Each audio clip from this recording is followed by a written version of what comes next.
जून 1 तारीख आमर चतुर्थ पर्याय निर्वाचन जाऊँगी। निर्वाचन में 100% समस्त अनुरोध जे कि प्रचुर ग्रीष्म प्रभाव अंचल गरम लगी रही निजर ध्यान दे और निज परिवार ध्यान दे निजर साब्यस्त करूँ एवं ओडिशार 4.5 कोटी जनता विकास उन्नति जेडी विजु जनता दल प्रतिश्रुति विगत 25 वर्ष भितर यही संकल्प नहीं माननीय मुख्यमंत्री श्रीयुक्त नवीन पट्टनायक एक विकसित ओडिशा गठन कर दिन राति अवरह चेष्टा जारी रखिए। केंद्र बीजेपी सरकार ओडिशा प्रति वैमातृक मनोभाव पोषण कर आमको वंचित रखुची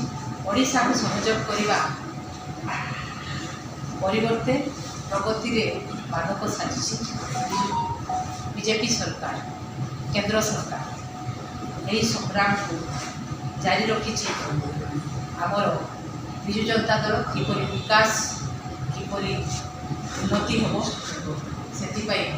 प्रत्येक क्षेत्र में विजु जनता दल ओडिशार 4.5 कोटी जनता विकास संघर्ष जारी रखी ओडिशा प्रति जो अवहेला रही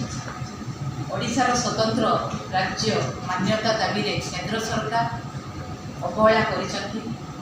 दारिद्र्य सीमा रेखा जिते ओडिशा रही आसुची ओडिशा विभिन्न अंचल विभिन्न जगह जे कि दारिद्र्य सीमा रेखार अच्छी अन्य राज्य भली ओडिशा राज्य को किपरि विकास धारा आगेवाई विजु जनता दल मुख्यमंत्री थिला बेले आमर प्रभात पुरुष विजु पट्टनायक सेते बेले केंद्र सरकार को बारंबार दाबी करी आसुथिले आमर माननीय मुख्यमंत्री श्रीयुक्त नवीन पट्टनायक 2012 मसीह विजु जनता दल तरफ दिल्ली रे रामलीला मैदान ठारे एक विशाल जनसमागम आयोजन करते जनसमावेश जे कि